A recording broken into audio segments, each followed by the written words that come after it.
হোলির দিনটা কিভাবে কাটাবে গোলুবাবু লিস্ট নিয়ে চলে এসেছে। রাধা বল্লভ শ্রী হরিবংশ। বন্ধুরা কেমন আছো সবাই? নিশ্চয়ই সবাই ভালো আছো। তো আমিও খুব খুব ভালো আছি, আর আমার লালারাও কিন্তু খুব ভালো আছে আর খুব মস্তিতে আছে। নিশ্চয়ই দেখতে পাচ্ছ কেমন রং মাখছে। রং মাখা দেখো, গিরির নাকে রং দিতে আমার বেশ ভালোই লাগে। আর সোনামাও রং মাখছে, আজকে সব পিঙ্ক পিঙ্ক কালারের রং মাখছে আর পিঙ্ক কালারের সব সাজুগুজু করেছে। তো বন্ধুরা, যেটা বলতে চাইছি যে আমি আগের যারা প্রতিদিন আমার লীলা দেখো বা শোনো, তো তারা নিশ্চয়ই জানবে যে আগের লীলায় আমি বলে দিয়েছি যে গোলুবাবু কি যে মানে গোলুবাবু বার্তাটা দিচ্ছে, কিন্তু প্ল্যানিংটা ওরা সবাই মিলে করেছে।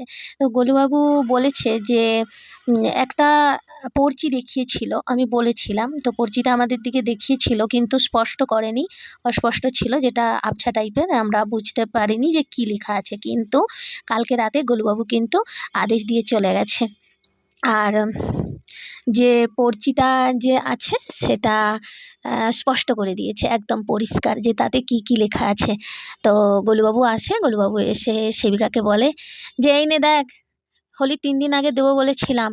আর সত্যি কথা বলতে না, আমি বলেছিলাম যে গোলু 3 দিন আগে দেবে, কী সব লিখবে, যদি না মার্কেটে তাড়াতাড়ি পাই তাহলে কি হবে।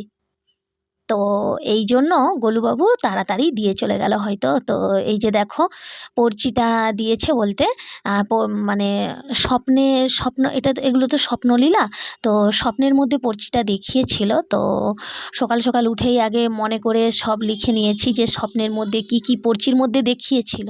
তো সেইগুলো খুব তাড়াতাড়ি লিখে নিয়েছি, না হলে তো আমরাও আবার ভুলে যাব, কারণ আমরা তো মানুষ, আমরা তো নরকের কীট, দেখতে গেলে আমরা তো ভুলবই, আমাদের বুদ্ধি তো ভ্রষ্ট বুদ্ধি। তো এই যে গোলুবাবু কি কি দিয়েছে, তো এখানে লেখা আছে, এখানে যেটা লেখা আছে যে এগুলো হচ্ছে আবিরের কালার। আবিরের কালার হচ্ছে যেগুলো একদম কমন কালার, সেগুলো অবশ্যই নিতে হবে, যেমন লাল, নীল, সবুজ, হলুদ, কমলা। আর যে ওই যে গালে সব কি অভ্র মাখে সেগুলো নেবে। তারপর গোলাপি কালার নেবে, আর কচি কলাপাতা কালারের যে একদম খুব কচি যে কলাপাতা কালারের যে একটা সবুজ কালার হয় সেই কালার নেবে। আর ডিপ যে একটা হলুদ রং হয় সেটা নেবে। 2টো পিচকারি চাই, কালারের ডিবা 4টা চাই, মানে যেটা হচ্ছে জল রঙে গুলিয়ে দেবে, ঠিক আছে। আর ফুল চাই, কুচো ফুল, ফুলমালা, বেলুন। কত বড় লিস্ট করেছে দেখো। আর দুপুরে রান্না হবে 5 রকমের মেনু দিয়ে রান্না হবে, তার সাথে থাকবে দই, মিষ্টি, পাঁপড়, এইসব। তো ভাতটা হবে অবশ্যই বিরিয়ানি চালের ভাত হবে, আর রাতে হবে লুচি আর সবজি। তো এই হচ্ছে লম্বা আমার গোলুবাবুর লিস্ট।